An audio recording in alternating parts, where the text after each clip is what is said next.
Olá pessoas, como é que vocês estão? Eu espero que vocês estejam bem aí, tá certo?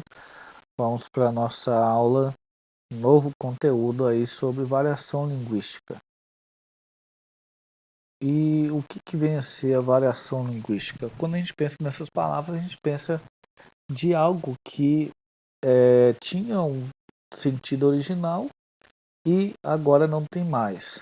Ou seja, variou, né? Variou do seu sentido original linguisticamente falando, tá certo? Quando a gente fala de variação linguística, não tem como não deixar de falar da origem da nossa língua. Eu já, inclusive, já comentei em sala de aula com vocês, né, sobre isso. E, inclusive, já fiz até essa citação que está aí na tela de vocês, tá? Que é de Olavo Bilac, que diz: a última flor do lácio inculta e bela. És a um tempo de esplendor e sepultura. Tá certo? Isso daí é um poema que Olavo Bilac faz em homenagem à nossa língua portuguesa. E a gente, ainda tratando da questão da origem da língua portuguesa, a gente sabe que a nossa língua, ela é uma língua latina, né? Foi praticamente a última língua latina a se formar, a última língua românica, como ela é conhecida, né?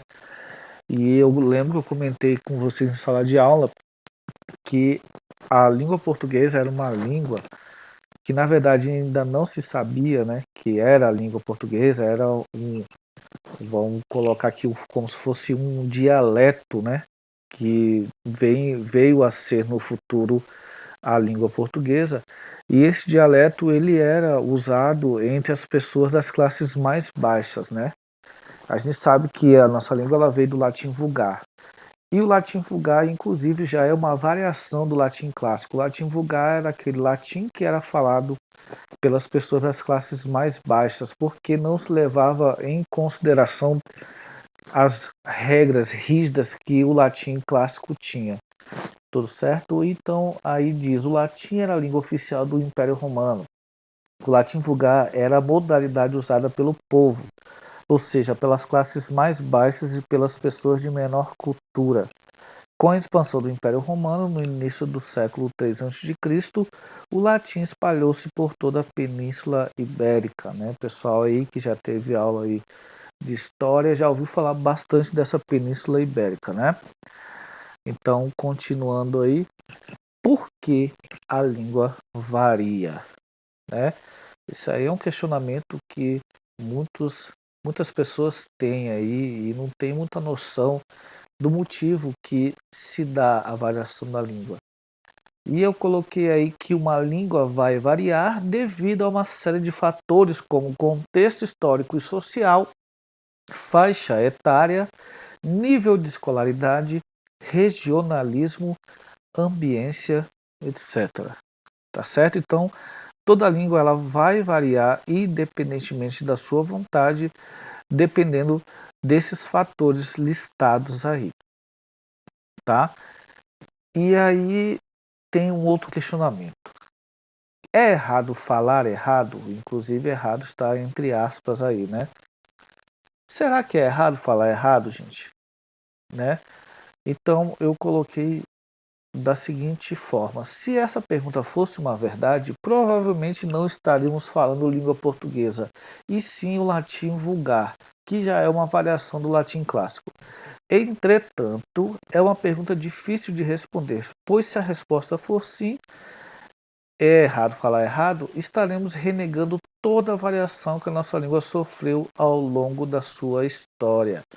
O que eu estou querendo dizer com isso? Eu estou querendo dizer o seguinte: se aquelas pessoas lá no passado que falavam o latim vulgar, se elas não levassem em consideração o latim clássico, né, provavelmente nós ainda estaríamos falando latim.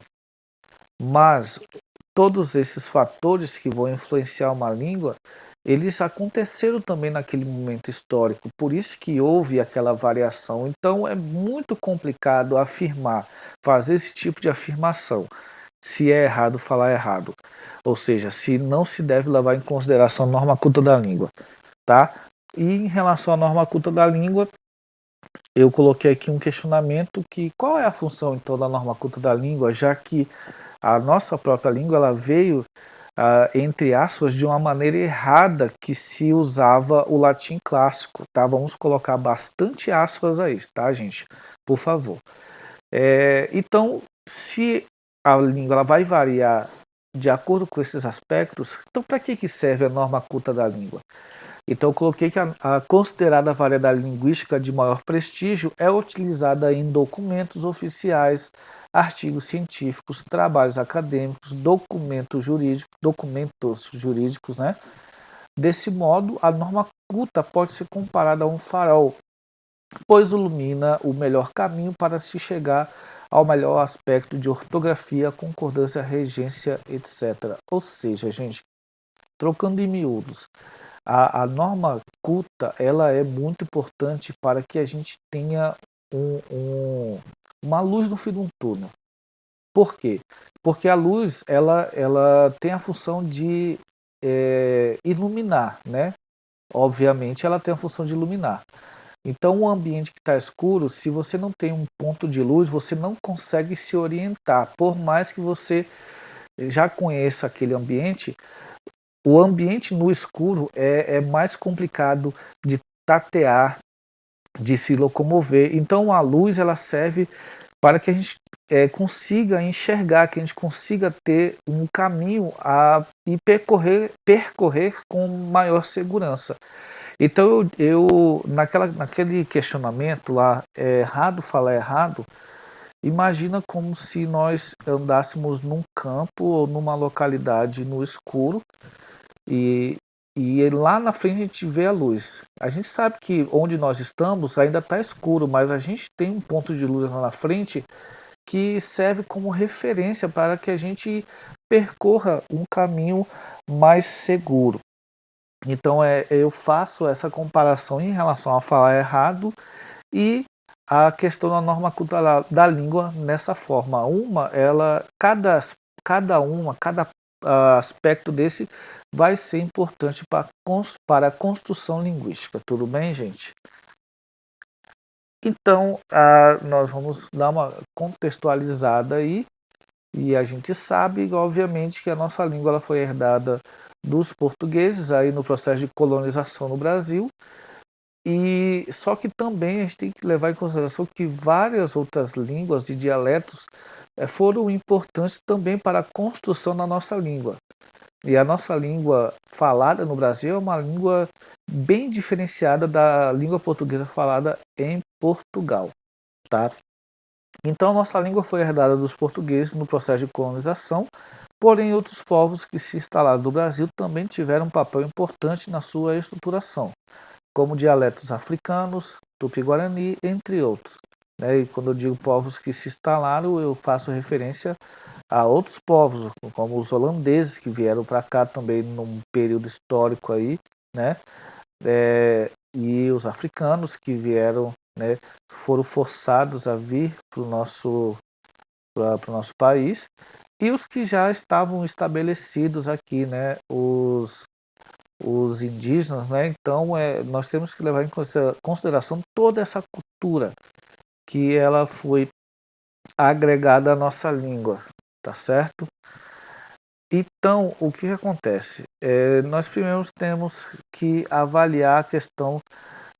O primeiro contexto, né, que nós listamos lá atrás é o contexto histórico, e o segundo é o contexto social, que é outro fator que vai influenciar na formação de uma língua, né? Por quê? Porque o contexto social vai levar em consideração a escolaridade da pessoa, né?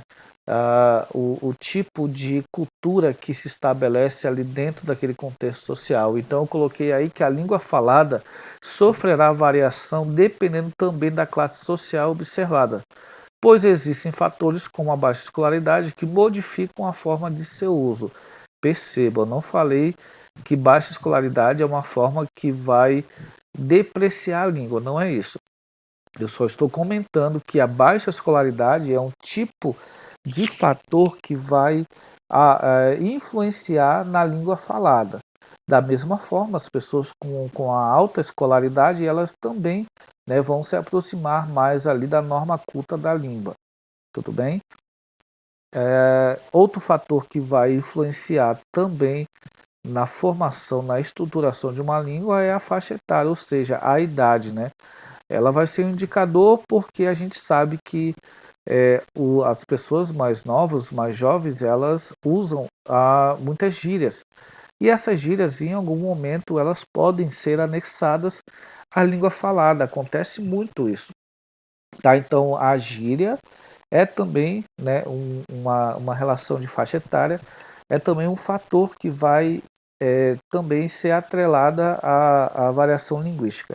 E as pessoas mais velhas, né, também, com um certo conhecimento, uma certa bagagem, vai também ter um outro tipo de construção linguística em relação à estruturação da língua, tudo certo? O regionalismo também, né? Porque a formação, né, e a cultura que se estabelece em determinadas regiões vão influenciar profundamente na estruturação de uma língua. E aí eu coloquei, além dos outros fatores citados anteriormente, o regionalismo leva em consideração a localidade dos falantes, pois a língua sofrerá modificações devido à cultura que se construiu ao redor dessas regiões. Então, por exemplo, a gente tem regiões aí que aqui para o nosso centro-oeste a gente fala mandioca, tem regiões do norte que fala macaxeira, tem regiões do Baixo Sul aí que fala aipim, outras que falam macaxeira, acho que eu já citei, né? E então existem muitas formas de se referir à mesma palavra com outras palavras também. Então isso vai ter muita relação com a região onde se está. Então outro exemplo, nós temos aí a mexerica, que é aqui na nossa região centro-oeste, e nas regiões sul chama-se bergamota, e em outros lugares chama-se tangerina.